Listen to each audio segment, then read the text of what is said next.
I hope you're ready for all your Batman comic reviews this week. Today we're going to be talking about Detective Comics 1048, obviously tied into the Shadows of the Bat event, Joker number 11, as well as Robin and Batman number 3, the finale of that short miniseries. One of the things that we've talked about here on the channel is, are DC Comics wearing people out on the amount of Batman content that they have? Almost 50% of their line is pretty much starring the Dark Knight himself or Dark Knight associated characters. That is a lot of Batman content coming out every month. Now, yesterday, I brought on a comic book retailer, and we were kind of talking about this, and he said something that was very common sense, and I have to acknowledge it. He said, listen, as long as the stories are good, who cares? As long as you're delivering value to the customer, people will still be coming in because Batman is essentially the most popular comic book character in the world, at least in North America. I should probably rephrase that.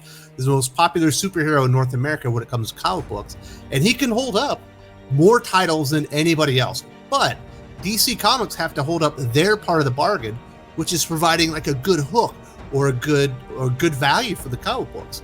And if you look at two of these, Detective Comics is $5, and then the Joker is $6, so a little bit more expensive than normal. And they all have their own unique hooks. One of the interesting things about comics is you don't have to have a hook that draws in everybody, because if the writing quality is good enough, eventually the word of mouth will get out. When I think about Deceased from Tom Taylor, I'm not really all that into superhero zombie stories. It's just not really my thing. I like zombie movies and I like zombie comics, but once you mash up the superheroes and zombies, I can take it or leave it. You know what I mean? So I purposely skipped out on that series. I didn't like Tom Taylor's work at Marvel Comics, but enough people talked about it, and despite the hook not really being of interest to me, I ended up having to check it out. And it turns out I was bought in hook, line, and sinker as soon as I got into the series. And Tom Taylor knew that he really couldn't do a lot of filler. He got right into the action, got right into the story. I was engrossed in it, and I got so many character moments that paid off so well with the story. I couldn't get to the end fast enough. And then I couldn't wait for the next volume. So you don't always have to have that hook that appeals to everyone. But if the quality's there, eventually, it'll bring people in. And as far as value, when I think about TMNT The Last Ronin, that was a comic book I wasn't going to miss out on. But the hefty $8 cover price did have me, not feeling good about it. Let's put it that way. But when I got into the comic book, when I got into TMNT The Last Ronin #1, the premise was there, the art was there, the execution was working on every level for me personally. I did not feel like $8 was too hefty a price tag for a comic book of that quality, featuring characters that I personally am invested in. You could charge as much as you need to for these comic books, but if you deliver, people will forget the cover price because they felt like they got what they paid for. I don't know exactly that DC Comics is doing that. I think they are leaning on Batman to a degree, and they know the popularity is there that they feel like they can do a lot of filler. And there's certainly a lot of filler in a couple of these comic books. And for me personally, I came away wanting more, or maybe wanting something a little bit different for the money that I paid for these and the time that I invested in the comic book and the series. Obviously, it's going to be different for everybody. And I definitely want to hear from you guys. What was your experience when you read Detective Comics or the Joker or Robin and Batman this week? Now let's get into the very first comic book, and this is going to be Detective Comics 1048, Mariko Tamaki and Ivan Reis. Obviously, it's Ivan Reis, so it looks like $1 million. The art in this thing is phenomenal, but I don't know that they really delivered much that we didn't already know.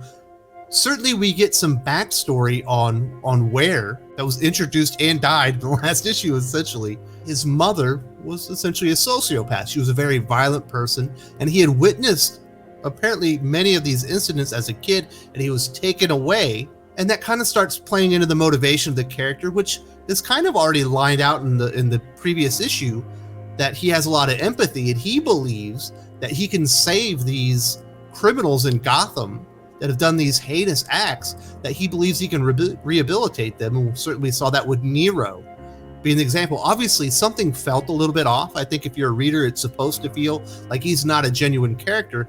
Now, the backup story that is provided in many cases does reinforce at least the feeling that you get about the character and his motivations for what he's doing until the very end. We do get a big reveal on the very last page where it turns out that Ware when he was a kid, he was supposed to be taken in for the Bruce Wayne Home for Boys or whatever, like the orphanage, and he sneaks by the vehicle, and you get the reveal that maybe he doesn't love his mom so much, that maybe he does hold a grudge against her.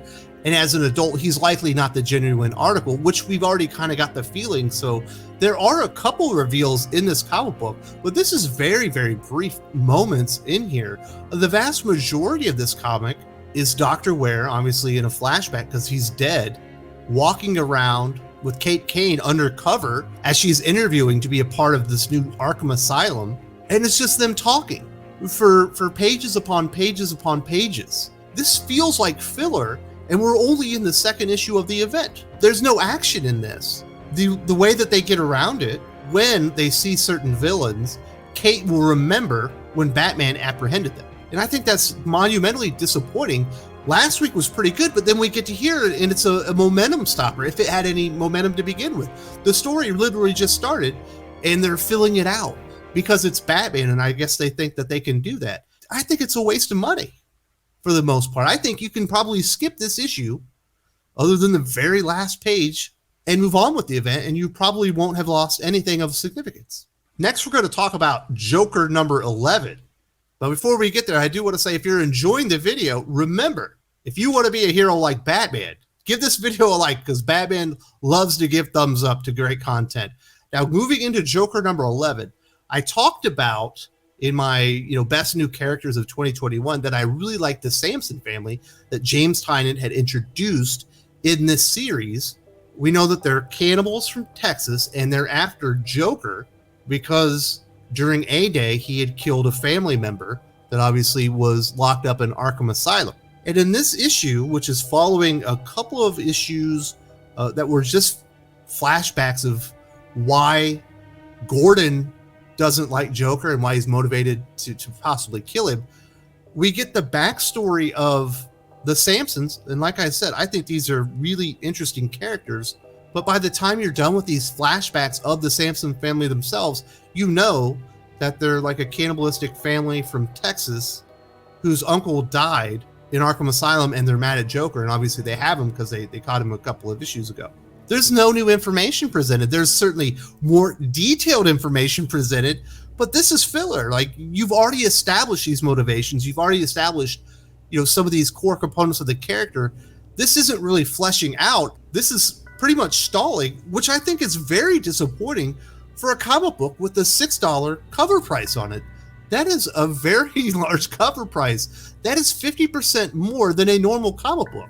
And you would expect for a price like that they would be filling this thing to the brim with action and adventure and cool information.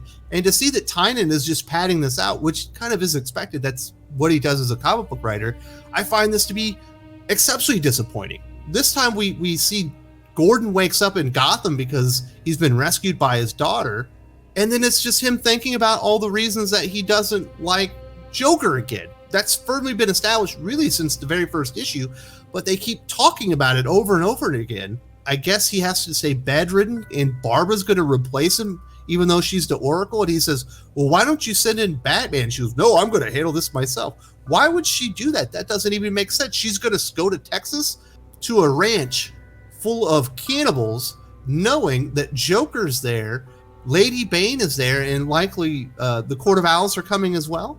Barbara Gordon isn't stupid. It feels so out of character. The problem with this comic book really is that the hook is so good. Jim Gordon finally, now that he's retired as the commissioner, is hunting down the Joker and might have to kill him, or might want to kill him. That is a great premise for a story, and I think that's why they know that they can charge so much money, and why James Tynion, Ben Abernathy, the group editor at Batman, probably think that they can get away with this stuff. But you're going to burn the character out. You're going to burn the world out if you aren't delivering on the premise and the concept of the comic book and why people are coming in to absolutely read it. Did it feel like you got $6 worth of content here and, 15, 20 minutes of your time well spent? Because I came away with a distinct feeling that wasn't really in line with that. And that's always disappointing. You don't want to feel that way when you're reading your comic books. Now, the last comic we'll get into is probably the premise that I buy into the most. I'm a huge Dick Grayson fan. Robin and Batman indicates that we're going to go to like a year one style story, but from Robin's perspective, in his early days of understudy of Batman, being in Wayne Manor. And for the most part, they've delivered on that, especially on that last issue. I said it was one of the very best issues of all of 2021. Obviously, this is the final issue. And once again, Jeff Lemire and Dustin Nguyen do a really good job. I'm not sure exactly what they're trying to do here. Is it a coming of age story? Is it an origin story for Robin? Is it an exploration of the relationship between Batman and Robin? Maybe it's all that wrapped into one. Me personally, I come away pretty satisfied with this comic book, not only because it's $4, but the art is fantastic, and it does focus on a character I'm emotionally invested in. And we're certainly seeing that Dick Grayson is having a difficult time juggling his life as Robin, as he understudied to Batman, with his life at school. And at one point, I didn't like this scene. Bruce Wayne essentially was like, you don't have to go to school. And Alfred's the one that has to put his foot down. I understand painting Bruce in a more harsh light in this comic book because it is from the perspective of like a 9-year-old boy that's training to be a superhero under Bruce Wayne. So I think in those moments where he's Batman or whatever, it kind of makes sense.